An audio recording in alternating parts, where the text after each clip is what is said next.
Hey guys, it's Matt. Today I'm going to share my lightweight backpacking gear setup, everything I pack on multi-day hiking and trekking adventures around the world. I always find it fun to see what other gear people pack, so I thought today I'd share my setup with you guys.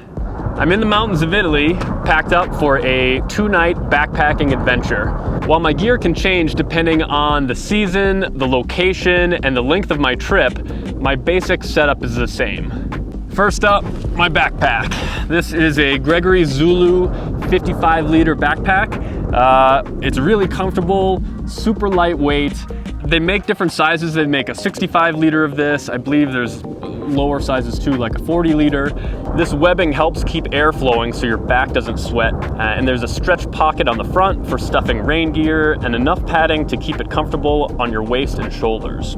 This is my tent. It's a Nemo Hornet 2-person tent. It's super lightweight, but comfortable too. Pretty good in bad weather situations. The tent weighs 2.6 pounds or about 1 kilo. I often use this tent on solo trips, and while there's a vestibule, there's plenty of room inside for my backpack and my camera gear to keep it nice and dry. If I'm traveling with a friend and we're sharing a tent, I generally bring a different one because this one can be a little cramped, but it is doable with 2 people if you needed to. My sleeping bags are also from Nemo. This one is a Riff. It's 30-degree rating. I have another one that is a 0-degree rating, also from Nemo. What I like about these bags is they're crazy comfortable, super warm, and they pack down really tiny, and they're pretty lightweight as well. It's a down sleeping bag. On top of that, I also have a little camp pillow, inflatable camp pillow. This one's from Trekology. My sleeping pad is the Sea to Summit Etherlite. It's 4 inches thick, insulated pad. It only weighs 15 ounces, so it's really light, packs down small, and this is the most comfortable sleep I've had camping outside in years. This is my cooking kit right here in this REI bag. For stove, I use the MSR Whisper Light. It's really good in windy conditions, boils water super fast. I also pack GSI Outdoors mug. It's an insulated mug with a top that locks shut. Great for keeping your coffee warm for a long time and so you don't spill it inside your tent or anything like that. I also bring a long-handled spoon, a camp spoon, to dig into those bags of dehydrated backpacker food, which I'll show you next. This is my Kevlar bear bag, where I keep all my food to keep it safe from, very unlikely, but possibly bears, more likely rodents. The rodents will chew through your backpack, your tent, all kinds of stuff to get at your food, but they can't chew through this Kevlar bag. For breakfasts, I usually pack oatmeal and dried berries. For dinners, I like to do traditional backpacking food. These are from Good to Go, really tasty, pad thai. And then for snacks on the trail, I'll do a couple bags of trail mix, depending on how long the trip is, as well as some energy bars, and that's usually what I have for lunch. Next up, water and filtration. I prefer to carry a traditional Nalgene bottle. It holds 1 liter, but I also bring a water filter. This is a Sawyer Mini, and I attach that to one of these foldable water bags. These are made from Evernew, and I can pack a couple of these with me. I can fill them up if I need extra water, drink it through the filter here, but then when I'm in camp, I try to boil a liter of water before I head out the next day and put it in the Nalgene. Oh yeah, and I also bring some Aqua Tabs as a backup. Hiking shoes. I usually wear these La Sportiva Akira trail running shoes.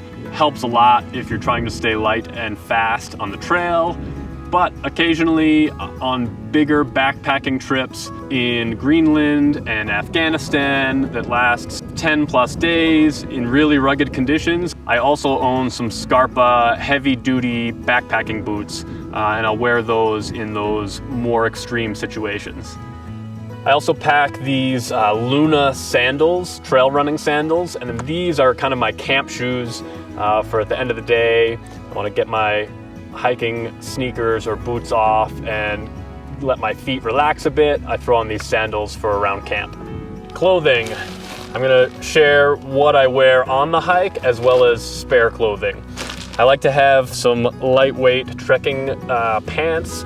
These are, let's see if I can pronounce it right, Fjallraven Abisko light trekking pants.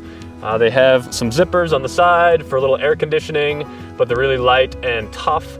I usually wear these hiking, and then I'll have a second set as a spare.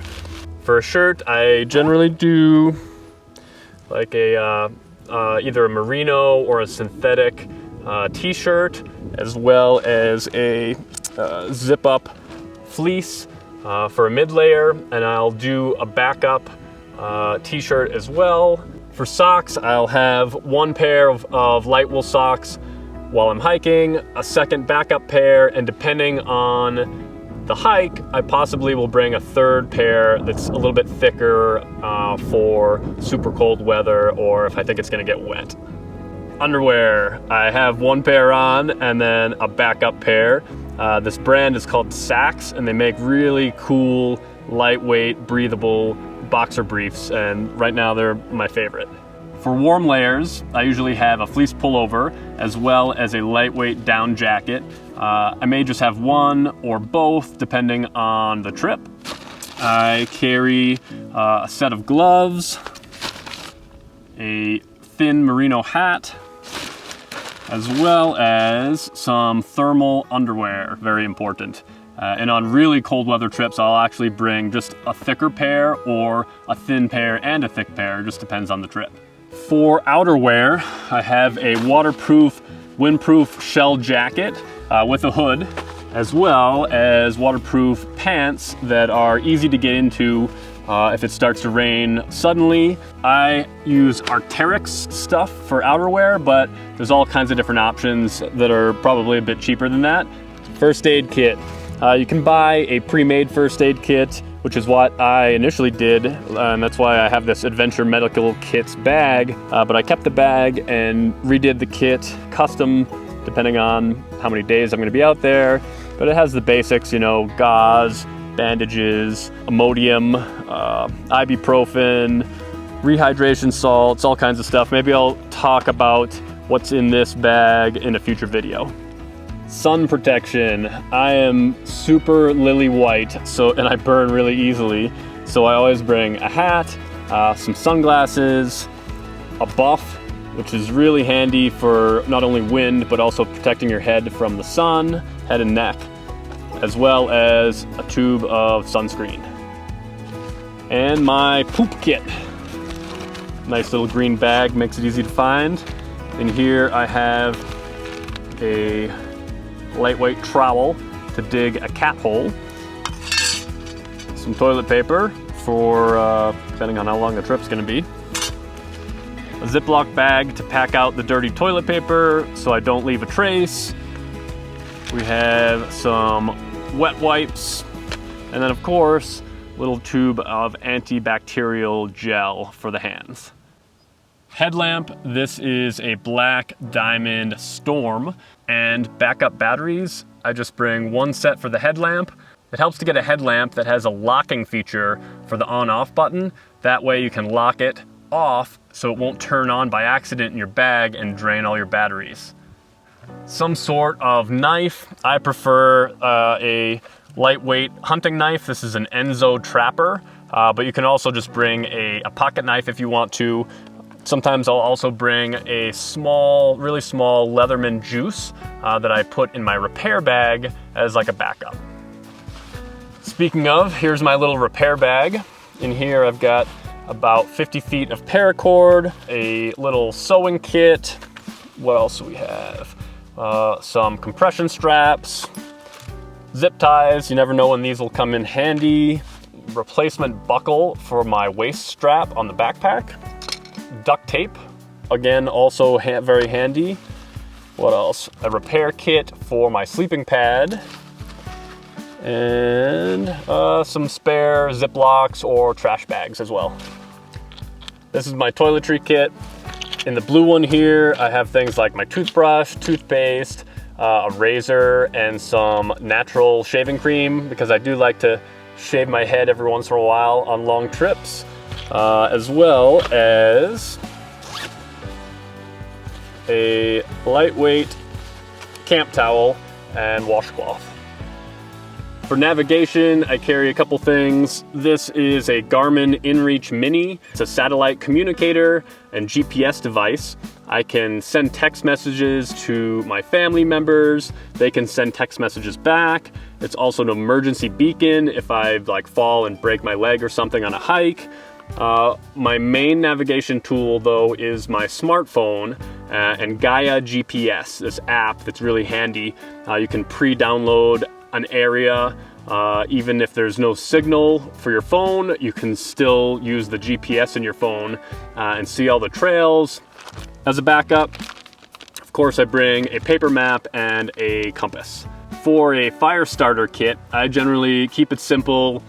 2 Bic lighters, one big one in my pocket, a small one in my waterproof first aid kit, as well as some cotton balls wrapped in Vaseline, which works great as a fire starter even in wet conditions. And I have a few waterproof, windproof matches as well. And finally, some trekking poles. As I've gotten older, I'm in my late 30s now. Sometimes I have some issues with my knees going downhill in really steep sections for a long period of time. Some lightweight trekking poles have made all the difference. I highly recommend them. These are Black Diamond Alpine Carbon Z. What I really like about these is that they break down super small and they weigh almost nothing.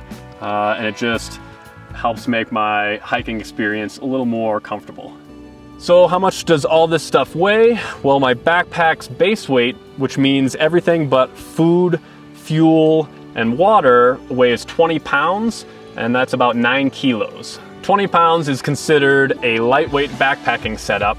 Now there's some people out there called ultralight backpackers who can get down to like 10 pounds, which is crazy to me. But my backpacking gear these days is far lighter and more comfortable than it was when I first started doing this stuff, like 20 years ago. And my feet and my back thank me for it. You may be wondering how I pack in all my camera gear. Here's a hint, but I'll save that for a future video. If you guys have any suggestions for cool backpacking gear, make sure to leave a comment below and I'll check them out.